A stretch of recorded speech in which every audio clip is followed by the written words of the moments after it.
You ever get the feeling that you're doing everything right, working your whole life, showing up early, staying late, taking care of your family, and somehow you're still not getting ahead, not failing, not broke, but not winning either. Just stuck in a version of life that feels smaller than what you were promised. You look around and think, where is it going? All the effort, all the hours, all the value you're creating. Because it's there. You can feel it. You just don't feel like it's yours, and nobody can really explain it without sounding like a textbook or a politician, so they don't. They just tell you to keep going, but something's off, and deep down, you know it. Here's the part that's uncomfortable to hear. You might not be behind because you're doing something wrong. You might be behind because of how the game is designed. Not broken, not evil. Just designed a certain way, because think about this.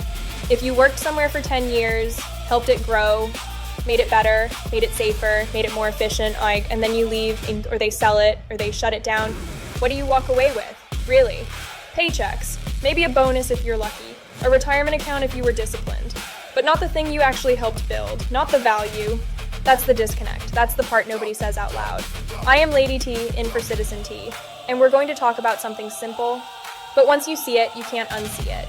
You've been told your whole life, work hard and it will pay off. But nobody told you how it pays off. Because there are two very different ways value moves. And this is the whole thing. Either the value you create stays connected to you, or it gets separated from you and sent somewhere else. That's it. That's the dividing line. Here's the truth most people never hear. Hard work doesn't guarantee you build wealth. It just guarantees you create it. Who receives it? That's a different question. And once you see that, everything starts to make more sense. Why a company can be doing better than ever, and the people inside it still feel pressure. Why things get cut that shouldn't be cut. Why decisions get made that don't feel right, but still happen. It's not random. Sometimes value is being built. Other times, value is being pulled out, not stolen, not hidden, just moved. Imagine a bucket, and every day, you and the people around you are pouring water into it. Time, effort, ideas, problem solving. Now imagine someone standing next to that bucket with a second container, and they're allowed, by design, to take some of that water out. Not all of it, just enough, and consistently. That's the part most people don't realize is happening. The money doesn't disappear, it goes somewhere. Into markets, into funds, into people and institutions that have ownership. And here's the principle you were never taught clearly. If you don't own a piece of what you're building, someone else does. That's it. That's the whole thing. And once you understand that, your entire perspective can shift, because now the question isn't like, why am I not getting ahead? It becomes, where is the value I create actually going? You've seen it. Companies doing fine, but cutting back anyway. Pushing harder, trimming teams, asking more, giving less. And it feels confusing because the numbers say things are good.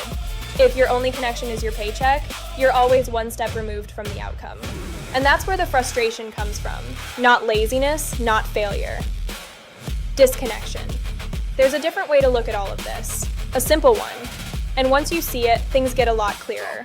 Ownership-based pay, OBP, not a program, not a trend, a lens. It just asks one question. Does the person creating the value share in owning the result? That's it. If the answer is yes, things tend to align. People care more, they stay longer, they think ahead, they protect what they're building. If the answer is no, then it creates pressure, turnover, short-term thinking, decisions that don't feel right on the ground level. It's not about good people or bad people. It's about alignment. And let's be honest, this isn't easy. You still have bills, you still have risk, you still have limited time and energy. You can't just walk into work tomorrow and demand ownership and expect it to happen. The system isn't built that way, at least not yet. But here's where your agency comes back. Not all at once, not overnight, but in small, real ways. You start asking different questions. Do I have any stake in what I'm helping build? Am I only trading time? Or am I building something that compounds? And outside of work, you look for ways to own something, even if it starts small. Because ownership changes your trajectory, not instantly, but permanently. And that's the part people miss. You don't need everything to change overnight, you just need your direction to change. Because here's the truth. You can keep working harder in the same model and stay in the same place, or you can start shifting however slowly toward ownership. And once that happens, the game changes. Not because life gets easier, but because your effort finally has somewhere to accumulate. A quick disclaimer, I'm not a financial advisor and this isn't financial advice.